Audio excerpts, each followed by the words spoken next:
அப்போ இதில் இந்த தென்மேற்கு மூலை அப்படிங்கிறது எடுத்துக்கிட்டோம்னா, இந்த பூமியோடைய ஒட்டுமொத்த பரப்புலேயே வந்து தென்மேற்கு மூலை தான் ரொம்ப ஹைட்டான மூலை, உயரமான இடம். அப்போ இந்த இடம் வந்து எப்பயுமே நீங்கள் வீடு கட்டுறீங்கன்னா,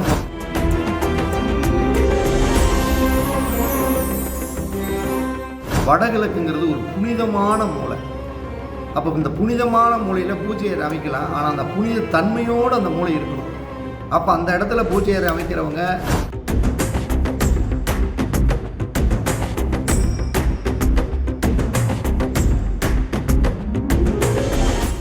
இதை நல்லா புரிஞ்சுக்குங்க. வடமேற்கு மூலை என்பது வாயு மூலை. அந்த வீட்டுடைய இடத்துடைய அதிபதி யாருனாவே வாயு மூலையோட அதிபதி கேது பகவான் தான். அப்போ கேது பகவான்னா யார் அப்படின்னு பார்த்தீங்கன்னா,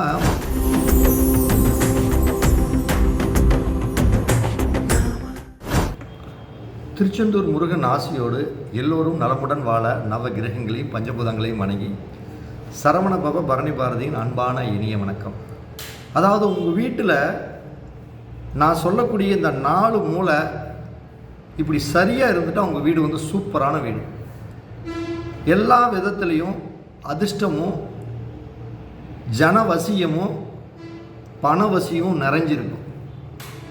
அப்போ இந்த 4 மூலைன்னா எந்தெந்த மூலை அப்படின்னு பார்த்தோம்னா, அந்த நார்த் ஈஸ்ட் அப்படிங்கக்கூடிய வடகிழக்கு மூலை, நார்த் வெஸ்ட்டுங்கக்கூடிய வடமேற்கு மூலை, சவுத் ஈஸ்ட்டுங்கக்கூடிய தென்கிழக்கு மூலை, சவுத் வெஸ்ட்டுங்கக்கூடிய தென்மேற்கு மூலை. இந்த 4 மூலை தான் ஒரு கட்டடத்துடைய பாதுகாப்பு அரணே. அப்போ அந்த 4 மூலை நம்மளுக்கு பர்ஃபெக்டாக இருக்கணும். அப்போ இதில் இந்த தென்மேற்கு மூலை அப்படிங்கிறது எடுத்துக்கிட்டோம்னா, இந்த தென்மேற்கு மூலை எப்பயுமே இந்த பூமியோடைய ஒட்டுமொத்த பரப்புலேயே வந்து தென்மேற்கு மூலை தான் ரொம்ப ஹைட்டான மூலை, உயரமான இடம். அப்போ இந்த இடம் வந்து எப்பயுமே நீங்கள் வீடு கட்டுறீங்கன்னா, முதல்ல வீடு கட்டுறப்ப அந்த இருக்கிற இடம் எவ்வளோ பெரிய இடமா இருந்தாலும் அந்த இடத்துல தென்மேற்கு மூலையில் தான் நீங்கள் கொண்டு போய் வீட்டை முதல்ல அமைக்கணும்.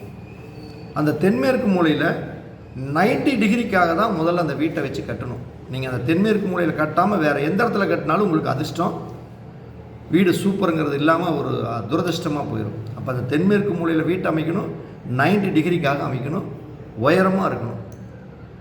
அப்போ இந்த தென்மேற்கு மூலையில் எக்காரணத்தை கொண்டும் வீட்டுடைய நிலவுகாலோ வீட்டுடைய ஜன்னலோ வைக்கவே கூடாது. அடுத்தது அந்த தென்மேற்கு மூலையில் ஒரு கிணறு வெட்டுறதோ அல்லது ஒரு போர் போடுறதோ அல்லது ஒரு செப்டிக் டேங்க் போடுறதோ அந்த இடத்துல ஒரு சிறப்பான முன்னேற்றத்தை கொடுக்காது. இந்த தென்மேற்கு மூலையில் வீட்டுடைய ஹால் வந்து நிச்சயமாக அமைக்கவே கூடாது. அமைச்சா அது ஒரு துரதிர்ஷ்டம். சமையல் ரூம் அமைச்சாங்கன்னா கண்டிப்பாக அந்த வீட்டில் இருக்கக்கூடிய ஆணாக இருக்கட்டும் பெண்ணாக இருக்கட்டும் அந்த இடத்துல ஒரு நிலவுகால், அடுத்தது ஒரு ஜன்னல், ஏதாச்சும் செப்டிக் டேங்கு, இது மாதிரி தவறான இது இருந்தாவே அந்த வீட்டில் இருக்கக்கூடிய ஆணுடைய நடத்தை தவறாக போகும். பெண்ணுடைய நடத்தைகள் மீது சந்தேகம் வரும். ஒழுக்க ரீதியான பிரச்சனைகளுக்கு அதிக வாய்ப்பு இருக்குது. அதே மாதிரி இந்த மூலையில் எக்காரணத்து கொண்டும் பெட்ரூம்பு தான் மெயினாக இருக்கணுமே தவிர வேறு மாதிரி பாத்ரூம்போ ஒரு கழிவறையோ இருக்கவே கூடாது. இந்த தென்மேற்கு மூலையில் தான் ஒருத்தருடைய படுக்கை அறை, பணம் வைக்கக்கூடிய அறை இந்த மூலையில் தான் இருக்கணும். ஒரு வீட்டில் ஒரு புதுசாக வந்து ஒரு தாம்பத்தியம் பண்ணி ஒரு புதுசாக ஒரு குழந்தை உருவாகி அது வாழையடியாக வளரணும் அப்படின்னா நீங்கள் உங்களுடைய தென்மேற்கு மூலையை தான் முதல்ல படுக்கை அறையாக அமைச்சு நீங்கள் சிறப்பான முன்னேற்றத்தை காணணும். இப்படி இந்த தென்மேற்கு மூலை யார் ஒருவருக்கு சரியாக இருந்தால் மிகப்பெரிய வளர்ச்சி கொடுக்கும். இந்த தென்மேற்கு மூலையில் தான் 2வது மாடி ஒருத்தர் வீடு கட்டுறாங்க அப்படின்னா மொத்த ஏரியாவில் அந்த தென்மேற்கு மூலையில் இருக்கக்கூடிய அந்த பெட்ரூமை தான் ஒரே முதன்மையாக கட்டணும். இந்த தென்மேற்கு மூலையில் பெட்ரூம் அமைக்காமல் மற்ற இடத்துல மேமாடி போடுறன்ட்டு வடகிழக்கு அமைக்கிறது, வடமேற்கில் அமைக்கிறது, மற்ற இடத்துல அமைச்சிங்கன்னா இந்த இடத்துல பிரச்சனை அதிகமாகிடும். அப்போ இந்த தென்மேற்கு மூலை எக்காரணத்தை கொண்டும் காலி இடம் அதிகம் உழுகக்கூடாது. காலி இடம் அதிகமாக உளுந்தாவே உங்களுடைய வாழ்க்கையில் நிறைய கடன் ரீதியான பாதிப்புகளுக்கு ஆகி அந்த இடத்த வந்து விற்கக்கூடிய சூழ்நிலைகளுக்கு தள்ளப்படுவீங்க. அப்போ நான் சொல்லக்கூடியது, இந்த தென்மேற்கு மூலையை நீங்கள் இந்த அளவுக்கு கவனமாக செயல்படுத்தினீங்கன்னா உங்கள் வீடு சூப்பரான வீடு. இதுக்கப்புறம் பார்த்தீங்கன்னா வடகிழக்கு, நார்த் ஈஸ்ட்டுங்கக்கூடிய வடகிழக்கு, நான் எப்படி தென்மேற்கு மூலை சொன்னனோ அதுக்கு ஆப்போசிட்டாக அப்படியே மாறி இருக்கும். தென்மேற்கு மூலையில் உயரமாக இருக்கணும் அப்படின்னோம்னா இங்கே வடகிழக்கில் ரொம்ப பள்ளமாக இருக்கணும். தென்மேற்கு மூலையில் நம்ம செப்டிக் டேங்க் வரக்கூடாது, தண்ணி தொட்டி வரக்கூடாது, கழிவு நீர் வரக்கூடாது, இதெல்லாம் சொன்னோமோ அதே மாதிரி இந்த இடத்துல கிணறு வெட்டுறது இங்கே தான் வெட்டணும், போர் போடுறது இங்கே தான் போடணும், நிலத்தடி தண்ணீர் தொட்டி இங்கே தான் அமைக்கணும். அதே மாதிரி குழந்தைகள் விளையாடக்கூடிய அறையை இந்த மூலையில் தான் அமைக்கணும். அதே மாதிரி வயது முதிர்ந்தவர்கள், அதாவது தாம்பத்திய சுகத்தை இல்லாமல் இருக்கக்கூடிய அந்த முதியவர்களுக்கு தகுந்த அறை அப்படின்னா வடகிழக்கு மூலை தான். அதாவது குழந்தைகள் மாறிடுவாங்கல்ல ஒரு குறிப்பிட்ட வயசுக்கு மேலே, அவங்களுக்கு இந்த இடம் ரொம்ப சூப்பராக இருக்கும். பூஜை அறை அமைக்கிறதுக்கு ரொம்ப வடகிழக்கு சூப்பர். நிறைய பேர் பார்த்திங்கன்னா இந்த வீடியோவில் வடகிழக்கு மூலையில் பூஜை அறை அமைக்கக்கூடாது அப்படி இப்படின்னாலும் சொல்லியிருக்காங்க. ஆனால் நீங்கள் இந்த இடத்த ஒரு லாஜிக்கு புரிஞ்சுக்கணும். வடகிழக்குங்கிறது ஒரு புனிதமான மூலை. அப்போ இந்த புனிதமான மூலையில் பூஜை அறை அமைக்கலாம், ஆனால் அந்த புனித தன்மையோடு அந்த மூலை இருக்கணும். அப்போ அந்த இடத்துல பூஜை அறை அமைக்கிறவங்க ஆச்சார அனுஷ்டானங்களை கடைபிடிக்கிறவங்களாக இருக்கணும். கிட்டத்தட்ட எனி டைம் விளக்கு எரிகிற மாதிரி இருக்கணும். அடுத்தது அங்கே இருக்கக்கூடிய தெய்வங்களுக்கு அடிக்கடி நெய்வேத்தியம் பண்ணக்கூடிய ஒரு ஆச்சார அனுஷ்டானங்களை யார் ஒருவர் கடைபிடிக்கிறாங்களோ அவங்க வடகிழக்கு மூலையில் பூஜை அறை அமைக்கலாம். பூஜை அறை அமைக்கக்கூடாதுல்ல கால்குலேஷன் எந்த நூல்லையும் இல்லை, அப்படியெல்லாம் இல்லை. 1000க்கு மேலே வீட்டில் போட்டு கொடுத்தாச்சு. நிறைய பேர் ஆச்சார அனுஷ்டானங்கள் நான் பிடிக்கிறேன்னு சொல்லி இருக்கனால அந்த இடத்துல போட்டு கொடுத்துருக்குறோம். சூப்பராக இருக்காங்க, சக்ஸஸாக இருக்காங்க, அதிர்ஷ்டத்தோடு வாழ்கிறாங்க. அப்போ இந்த மூலையில் எக்காரணத்துக்கு கொண்டும் உயரமான மரங்களையோ காலி இடம் இல்லாமல் கட்டுவதோ சிறப்பான பலனை தராது.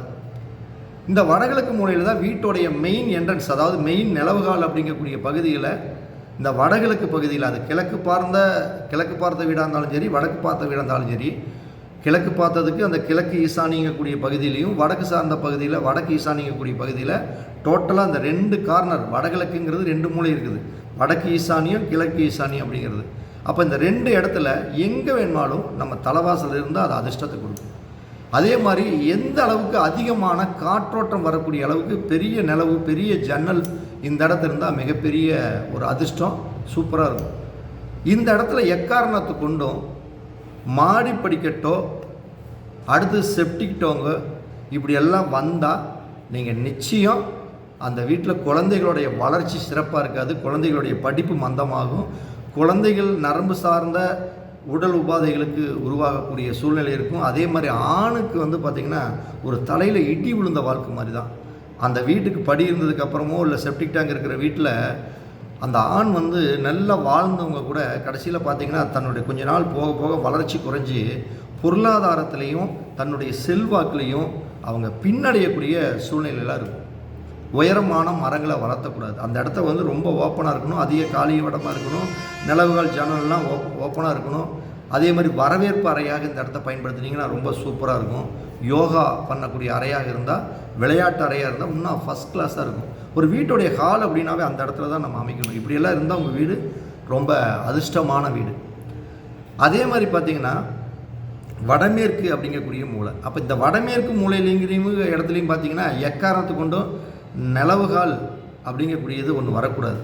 அதாவது வடமேற்கு மூலைனா வடக்கு பார்த்த வீடு அப்படிங்கக்கூடிய இடத்துல வடமேற்கு மூலையில் நிலவுகால் வரக்கூடாது. அப்படி வந்தாவே அவங்க கோர்ட்டு கேஸு வம்பு வழக்கு தேவையில்லாத புதுசாக சிக்கலெல்லாம் தேடி வரும். அப்போ இந்த மூலை எக்காரணத்து கொண்டும் சமையல் அறை அமைக்கிறதுக்கு சிறப்பு. சமையல் அறைனா மேற்கு பார்த்த வீட்டுக்கும் தெற்கு பார்த்த வீட்டுக்கும் சமையல் அறை அமைக்கிறதுக்கு இந்த வடமேற்கு மூலை சூப்பர். அதே மாதிரி இந்த வடமேற்கு மூலை 2வது படுக்கை அறை அமைக்கிறதுக்கு ரொம்ப அற்புதமான இடம். அதே மாதிரி விற்க முடியாத எந்த பொருள்கள் இருந்தாலும் சரி அந்த மூலையில் போட்டு நம்ம விற்கக்கூடிய தன்மைகள் எதுவாக இருந்தாலும் இந்த வடமேற்கு மூலை ரொம்ப அதிர்ஷ்டத்தை கொடுக்கும், நல்ல செல்வாக்கை கொடுக்கும். இந்த வடமேற்கு மூலையில் எக்காரணத்தை கொண்டு இந்த பூஜை அறை அப்படிங்கிறது ஒரு சிறப்பான முன்னேற்றத்தை கொடுக்காது. அது கடவுளே அந்த இடத்துல வடமேற்கு மூலையில் பூஜை அமைச்சிங்கன்னா எந்த கடவுளுடைய சக்திகளும் வீட்டுக்குள்ளே வராது. தேவையில்லாத மன அழுத்தங்கள் தான் அந்த வீட்டில் இருக்கும். அப்போ அந்த வடமேற்கு மூலையில் படுக்கை அறை அல்லது மேற்கு பார்த்த வீடாக இருந்தால் தெற்கு பார்த்த வீடாக இருக்கிறவங்களுக்கு அது ஒரு சமையல் அறை, இதை ரொம்ப பயன்படுத்தலாம். அதே மாதிரி யோகா பண்ணக்கூடிய அறையாக அமைக்கலாம், ரொம்ப சூப்பராக இருக்கும். இந்த இடத்துல காலி இடம் அதே மாதிரி தான், தெற்கு பார்க்கறத விட இந்த இடத்த கொஞ்சம் காலி இடம் கொஞ்சம் அதிகமாக இருந்தால் ரொம்ப சூப்பராக இருக்கும். இந்த வடமேற்கு மூலையில் டெட் எண்டு அந்த மைய புள்ளியும்பாங்க. நல்லா புரிஞ்சுக்கணும், நான் சொல்கிறதில் நீங்கள் நல்லா புரிஞ்சுக்கணும். வடமேற்கு மூலை அப்படிங்கக்கூடிய இந்த 2 கார்னர், இப்படி ஒரு இடம் இருக்குது அப்படின்னா, வடமேற்கு மூலையில் என்னென்னா தெற்குடைய வடக்குடைய செவரும் மேற்குடைய செவரும் போய் அந்த டெட் எண்டில் இப்படி முடியும். அந்த மூலையில் எக்காரந்து கூட செப்டிக் டேங்க் வரக்கூடாது. நிறைய பேர் வீடியோவில் சொல்லியிருக்காங்க வடமேற்கு மூலையில் தான் செப்டிக் டேங்க் வரணும் அப்படின்னு. இதை நல்லா புரிஞ்சுக்குங்க. வடமேற்கு மூலை என்பது வாயு மூலை. அந்த வீட்டுடைய இடத்துடைய அதிபதி யாருனாவே வாயு மூலையோட அதிபதி கேது பகவான் தான்.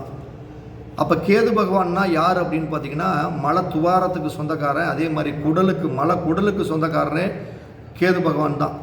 அப்போ அந்த மூளை அப்படிங்கக்கூடிய இடத்துல அந்த மூளைக்குண்டான அசுத்தங்களை வைத்தால் அது அந்த இடத்துக்குண்டான பாவத்துக்குண்டான கிரகத்துக்குண்டான நாசம் செய்யும்.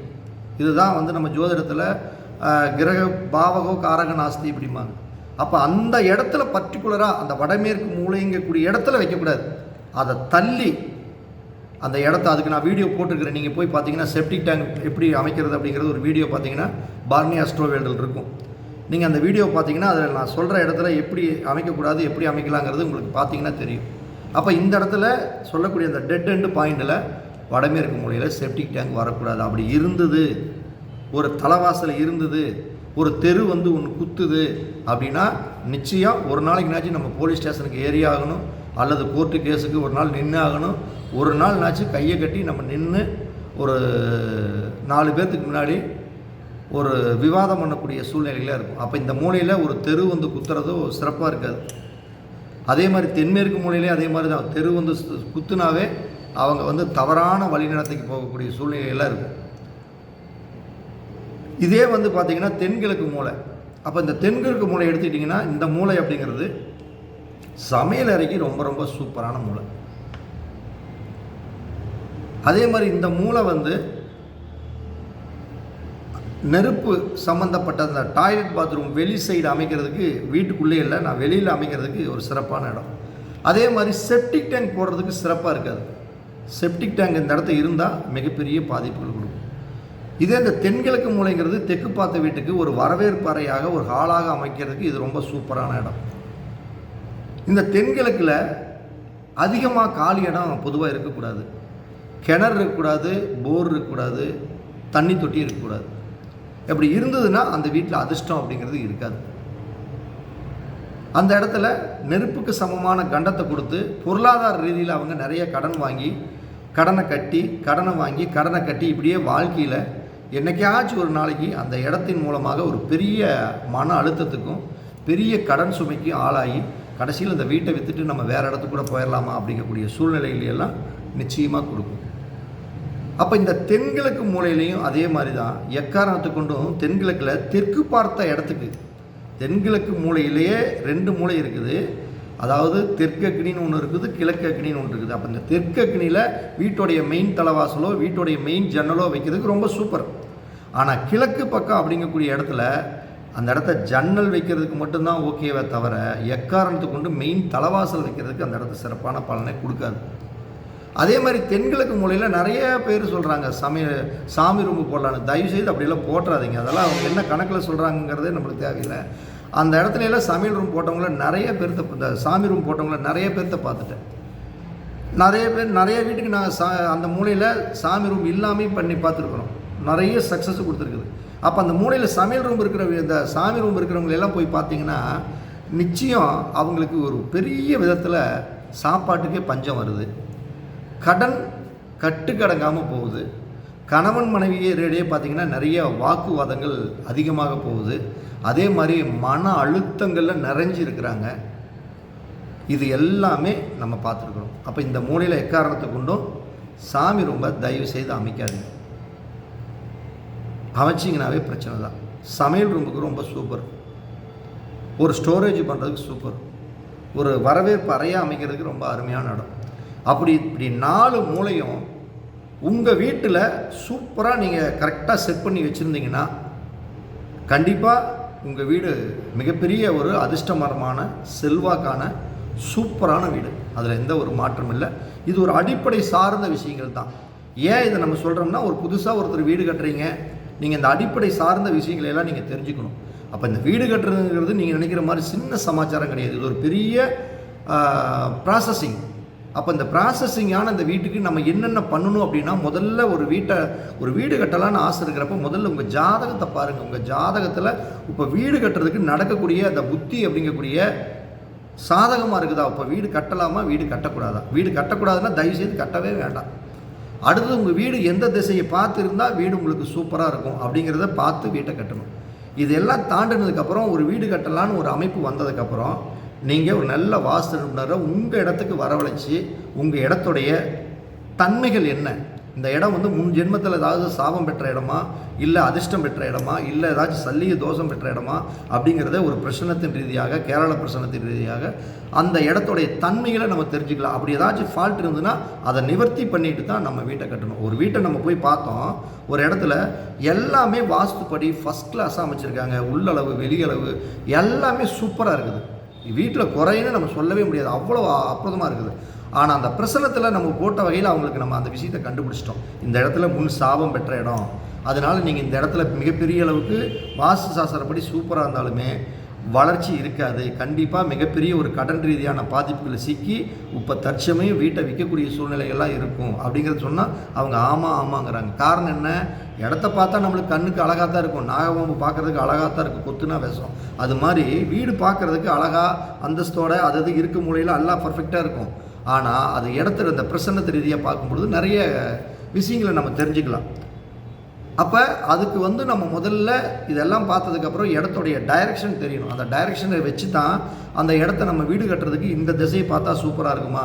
இதில் வந்து பார்த்திங்கன்னா ஒரு திசை இருக்குதுன்னா ஒரு சைடில் வந்து ஒரு 30 டிகிரி இருக்குது, ஒரு பக்கம் இருக்குது அப்படின்னா இந்த 30 டிகிரியில் 5 டிகிரி வரைக்கும் ஒரு பலன் நடக்கும்.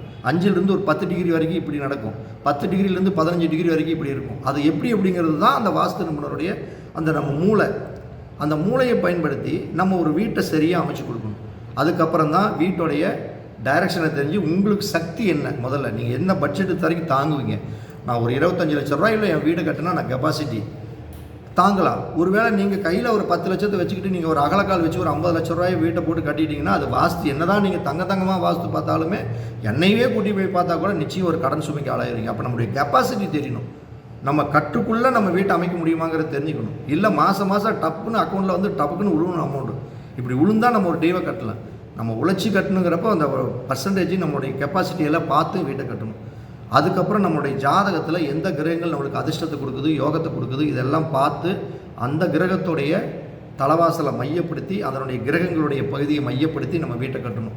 இப்படி எல்லாம் ஒரு வீட்டை கட்டினா அந்த வீடு கட்டினதுக்கப்புறம் நம்மளுக்கு அந்த வீடு ஏதாச்சும் நல்ல பசுவோட மனையில் இருக்குதா, நல்ல சாந்தமாக இருக்குதா, இல்லை ஒரு சிங்கத்தோட மனையில் இருக்குதா, யானையோட மனையில் இருக்குதா, இல்லை கருடனோட மனையில் இருக்குதா, வீட்டுடைய ஓனருடைய பத்திரத்துடைய ஓனருடைய நட்சத்திரத்திற்கும் அந்த வீடு கட்டக்கூடிய பொருத்தத்துடைய நட்சத்திரத்துக்கும் சேமத்தில் தாரை விழுகுதா, அல்லது வந்து வெற்றி தாரையாக விழுகுதா, இல்லை வதத்தாரையாக விழுகுதா, இப்படி பார்த்து வதத்தாரையாக விழுந்துட்டால் நீங்கள் என்ன தான் தங்கமாக வீடு கட்டினாலும் அதில் சித்திரவதை தான் படுவீங்க.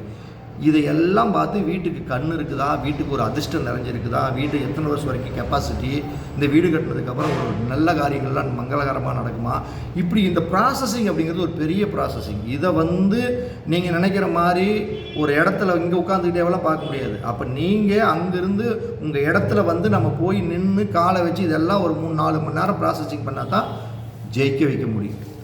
அப்போ உங்கள் வீட்டில் இப்படி நான் சொல்லக்கூடிய இந்த 4 மூலைகள்லாம் இப்படி இருந்தால் மிகப்பெரிய ஒரு அதிர்ஷ்டம் சூப்பராக இருக்கும். இது மாதிரிலாம் இருக்கான்னு பார்த்துக்கங்க. இல்லை அப்படிங்கிறப்ப சின்ன சின்ன மாற்றங்களை நீங்கள் பண்ணி ஜெயிக்கணுன்ட்டு மனசார வேண்டி விடைபெறுகிறேன். அனைவருக்கும் வணக்கம், அனைவருக்கும் வாழ்த்துக்கள்.